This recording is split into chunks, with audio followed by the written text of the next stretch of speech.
जिल्ह्यात पालखीचं आगमन होतंय, काय सांगा?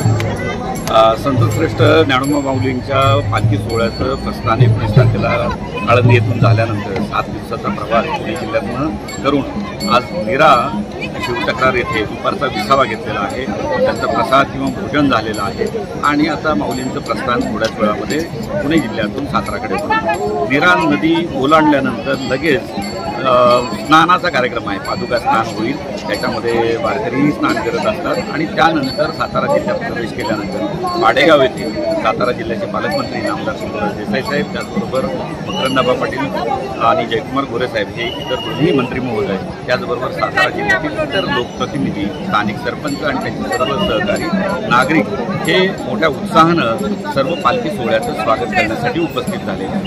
सातारा जिल्हा प्रशासन असेल, जिल्हा परिषद प्रशासन असेल, नगरपालिका असेल, या सर्वांच्या वतीनं सातारा जिल्ह्यामध्ये वेगवेगळ्या ठिकाणी जे 4 मुक्काम आहेत त्या सर्व ठिकाणी विसाव्याच्या ठिकाणी वारकऱ्यांसाठी वेगवेगळ्या सेवांचं किंवा सुविधांची व्यवस्था करण्यात आली. आमचा हा प्रयत्न असणार आहे की येणाऱ्या वारकऱ्यांना कुठेही दोषीस लागू नये, त्यांना सर्व सेवा मिळाव्यात आणि ही वारी आनंददायी व्हावी, आरोग्यदायी व्हावी, हरित वारी व्हावी, निर्मल वारी व्हावी आणि हा वारकरी आपल्या विठुरायाच्या दर्शनासाठी सुखरूपपणे पोहोचावा.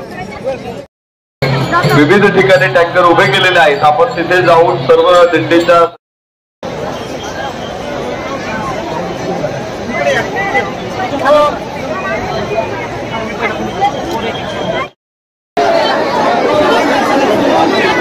महाराष्ट्रातील मानाकोट्यातून महावैष्णव या सोहळ्यामध्ये सहभागी झालेले आहेत.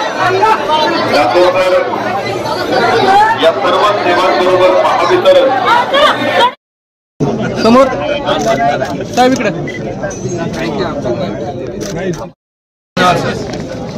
देव आज आंघोळ करणार.